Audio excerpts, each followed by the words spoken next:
आजा आजा तू है फार मेरा, वल्ला वल्ला अब ना होता इंतजार जरा। ओहो आजा ओहो आजा ओहो आजा ओहो आ। सर, मजे ले रहे हो? हमारी एग्जाम है और ऐसा खून जला के कुछ नहीं होगा दोस्तों, जो भी होगा सब बढ़िया होगा। एफआर का पेपर आ गया हमारे सामने और आपके लिए लेके आए हैं क्या? X week planner. आपका क्या स्टडी प्लानर होना चाहिए? एक सजेस्टेड, आप अपने हिसाब से ट्विक कर सकते हैं। उससे पहले कुछ बहुत बहुत बहुत इंपॉर्टेंट टिप्स। सबसे पहला मेरा स्ट्रॉन्ग सुझाव है कि आप रीडिंग टाइम में पहला क्वेश्चन ना पढ़े। कंपलसरी है, चॉइस तो है नहीं। तो पहले रीडिंग टाइम का उद्देश्य होता है कि कौन सा क्वेश्चन नहीं करना है ये डिसाइड करना, और सबसे पहले कौन सा करना है ये डिसाइड करना। नॉर्मली पहला क्वेश्चन पहले कम ही लोग करते हैं और करना भी नहीं चाहिए, क्योंकि कई बार टफ होता है। जब भी क्वेश्चन पढ़ो तो हमेशा ध्यान रखना क्या पूछा है। इसके लिए लगे तो एक वीडियो जो अपना था जिसमें 229 कॉपीज चेक करके रिव्यू दिया था, बहुत काम का है। सारे आपके 6 के 6 पेपर्स के लिए देखना। ब्रीफ में ये देखा है उसमें कि क्वेश्चन में आखिरी में लिखा है डिस्कस, तो थ्योरी लिखना है। जो आप सोचते हो ना कि यार इसमें थ्योरी लिखनी है, नहीं लिखनी है। अगर क्वेश्चन में सिर्फ कैलकुलेट बोला है, सीधे न्यूमेरिकल लिख दो। एनालाइज बोला है तो थ्योरी, एक्सप्लेनेशन और अपना व्यू पॉइंट देना पड़ता है। शो अकाउंटिंग बोला है तो क्या जर्नल एंट्रीज देना है? Not necessarily. आपको नॉर्मली बताना पड़ेगा टेबल बना के या अकाउंट्स क्रिएट करके या कैलकुलेशंस देके, not ledger accounts but calculations देके, कि कैसे अकाउंटिंग होना चाहिए with some theory explanation. Journal entry specifically मांगी है तो आपको देना पड़ेगी। नरेशन के मार्क्स यूजुअली तो होते नहीं है तो ना दें तो भी चलेगा, बट पता नहीं आगे इंस्टीट्यूट क्या करे। बैलेंस शीट बोला है बनाने को, फॉर्मेट पे बहुत ज़्यादा फोकस करने की ज़रूरत नहीं है कि प्रॉपर नोट्स में सारी चीज़ें जा रही है, डिस्क्लोजर दे रहे हैं। Unless and until question specifically बोले prepare balance sheet as per schedule 3। ध्यान रखना दोस्तों, जो भी चीज़ पूछी जाती है क्वेश्चन में, यूजुअली क्वेश्चन के आखिरी में पूछी जाती है, हर चीज़ के मार्क्स होते हैं। तो कई बार क्वेश्चन 3 पार्ट में क्वेश्चंस को डिवाइड करके पूछता है कि बताइए लीज नॉन लीज कंपोनेंट क्या है, बताइए दोनों की वैल्यू क्या है, बताइए अकाउंटिंग क्या होगी। तो आप ये समझ लो 8 मार्क के क्वेश्चन में ये तीनों पार्ट के कुछ ना कुछ मार्क्स होंगे, तो सबके मार्क्स मिलेंगे। कभी क्वेश्चन पूरी तरह से नहीं आ रहा है पर उसका एक पार्ट भी आ रहा है तो करके आ जाइए। ध्यान रखिएगा, एक अच्छी स्ट्रैटेजी हो सकती है कि आप पहली लाइन सबसे आखिरी वाली पढ़ें। तो start from the bottom of the question and then you read the whole question and then do it. हमेशा ध्यान रखना, क्वेश्चन धीरे पढ़ा जाता है, क्वेश्चन कभी जल्दी नहीं पढ़ा जाता।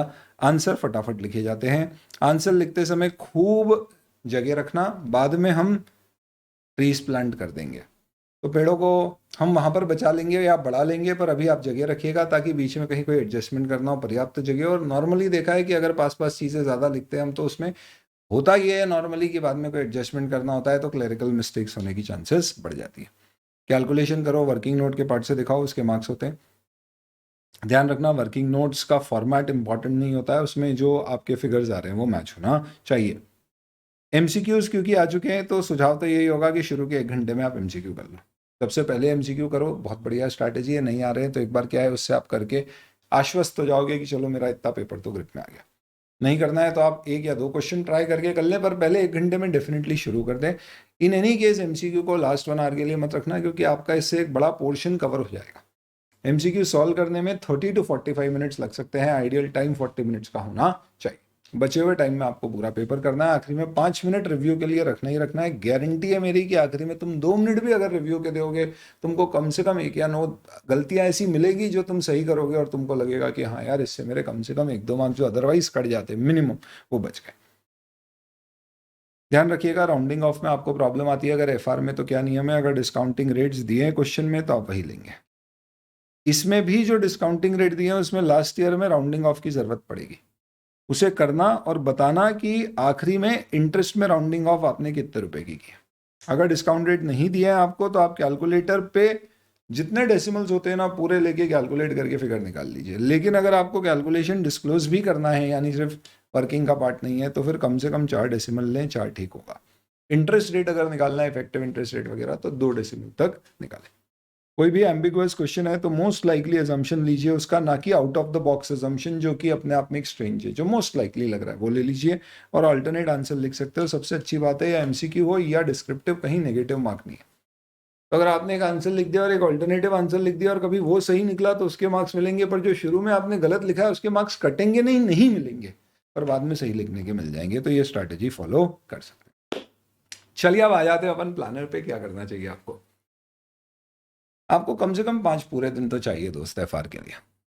तो अगर आप 26 से ही एफ ले रहे हैं तो आपके पास और टाइम है, आप अकॉर्डिंगली थोड़ा टाइम सबके लिए बढ़ा सकते हो। पर मैंने ऐसा बजट किया है कि आप अंदाजन 13-14 घंटे अगर पढ़ते हैं, हालांकि नंबर ऑफ आवर्स हो सकता है कि 10 घंटे में भी आप इफेक्टिव स्टडी कर रहे हो तो आप ज़्यादा बेहतर कर लो, बट एक एवरेज दिया है।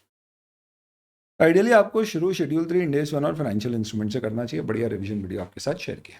सारे के सारे रिविजन्स अपने हो चुके हैं, सारे चैप्टर के पावर बैच के साथ। सारे स्टूडेंट जिनका May 24 में अटेम्प्ट है, जिन्होंने रेगुलर फास्टर बैच लिए, सबको ऑडिट FR के जो उनकी बैचेस थी उसके पावर बैचेस के एक्सेस दे रखे हैं। बिंदास वहां से देख लो, रिविजन्स वहीं से करना है आपको अगर वीडियो देखने की कहीं नीड बेस्ड जरूरत हो तो।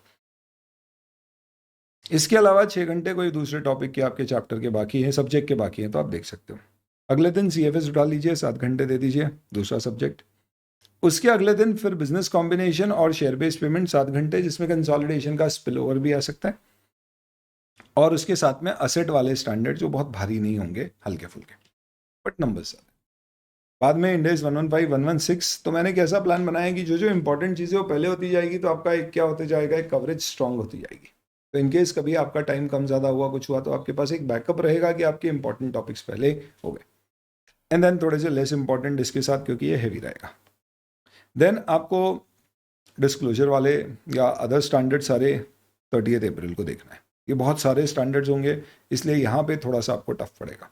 तो अगर आप पहले कहीं पर अदर सब्जेक्ट के लिए टाइम नहीं रख रहे हैं तो मे बी आप इन टॉपिक्स को वहाँ पे कर सकते हो और यहाँ पे रिविजनरी मोड में ले सकते हो। फर्स्ट को सबसे पहले सुपर 100 जो अपन ने 2 पार्ट में शेयर किए, उसके जो भी इंपॉर्टेंट क्वेश्चंस आपने मार्क किए या जहाँ से भी आपने पढ़ा है जो आपके इंपॉर्टेंट क्वेश्चन है, उसे जरूर रिव्यू करें। वही एग्जाम में आ गए तो आपका काम बढ़िया हो जाएगा। जो कैटेगरी ए टॉपिक्स है उसका एक क्विक मैराथन रिवीजन करें ताकि एक बार फ्रेश हो जाए, क्योंकि अपन ने किया भी उसको थोड़े समय पहले से है। इंपॉर्टेंट है आपके लिए कि आप कैटेगरी ए या जो टॉपिक्स पहले आपने दिए थे उसके रिवीजन के बाद अगले दिन एग्जाम के दिन सुबह डेफिनेटली पिछले 3 अटेम्प्ट के आपने प्रिंट आउट्स अगर निकाल रखे हैं RTP MTP सजेस्टेड आंसर्स के, तो उसे एक बार क्विकली रिव्यू कर लीजिए। इतना नहीं देख सको तो सजेस्टेड आंसर कम से कम पिछले 3 अटेम्प्ट के पेपर के जरूर देखें। एक पूरा ओरिएंटेशन आ जाएगा आपको कि एग्जाम में क्वेश्चंस किस तरह के आते हैं और आंसर्स में क्या चीज़ें आती है क्या नहीं आती है। सजेस्टेड आंसर में बेस्ट चीज़ ये होती है कि उसके जो आंसर्स हैं अपने को एग्जाम में वैसे ही लिखने, क्योंकि कई बार RTP MTP में आंसर्स ज़्यादा डिस्क्रिप्टिव होते हैं। Suggested answers is most suggested to be seen the day of the exam in the morning hours. कोई पेंडिंग टॉपिक है रिवाइज कर लीजिए, तैयार हो जाइए और आग लगा दीजिए। ध्यान रखना दोस्तों, 2 तारीख से एग्जाम शुरू हो रही है, 5 दिन आपको मिनिमम लगाना पड़ेंगे। ये प्रिजम्पशन लेके प्लान बनाया, 13-14 घंटे पढ़ेंगे। जो कंटेंट आप फॉलो कर रहे हैं आप उसी पे स्टिक रहें। इंपॉर्टेंट क्वेश्चंस जो भी आपने मार्क कर रखे हैं उसको साथ साथ में रिव्यू करो। क्वेश्चंस रिव्यू करना इंपॉर्टेंट है। लिख के शायद सॉल्व नहीं कर पाओगे बट आपको रिव्यू करना चाहिए। कुछ को लगता है लिखना है तो आप दिन में 30 मिनट राइटिंग प्रैक्टिस डेली दे सकते हो। इससे पहले पेपर में जो स्पीड की प्रॉब्लम आती है, क्योंकि बहुत दिनों बाद लिखने में आता है, वो सॉल्व हो सकती है। प्लस आपका कॉन्फिडेंस लेवल भी ज़्यादा होगा अगर आपने प्रैक्टिस की है। खास तौर पे अगर आपने यहाँ पे अदर सब्जेक्ट्स के लिए समय नहीं रखा है तो आप अकॉर्डिंगली इसे रीशेड्यूल करके रोज आधी से 1 घंटे लिखने का, क्वेश्चन प्रैक्टिस करने का, जो टॉपिक आप पढ़ रहे हैं उससे रिलेटेड टाइम दे सकते हो। क्विक रिव्यू, यूट्यूब के रिवीजन वीडियो सिर्फ नीड बेस्ड देखें, इन जनरल ना देखें। गाइडेंस स्ट्रैटेजी वीडियोस देख सकते हैं, काम की चीज़ें आपको मिलेंगी। और इस समय पर आपकी 1 घंटे की स्टडी, जितना आप 5 घंटे का यूट्यूब का रिवीजन वीडियो किसी चीज़ पे देखोगे, उतना आउटपुट आपका 1 घंटे की स्टडी से मिलेगा इन टर्म्स ऑफ मार्क्स। सारे रिविजन हमारे कंप्लीट हो चुके हैं, पावर बैच में दिए जा चुके हैं, नीड बेस्ड आप वहाँ पे देख सकते हैं। बाकी wish you all the very best. शानदार करके आना दोस्तों, बहुत अच्छे से करके आना। कोई भी डाउट्स है तो letfastsolve@gmail.com पे लिखते रहना। And I hope you do the paper very, very, very effectively and you get the marks you deserve. Even more than that, all the best.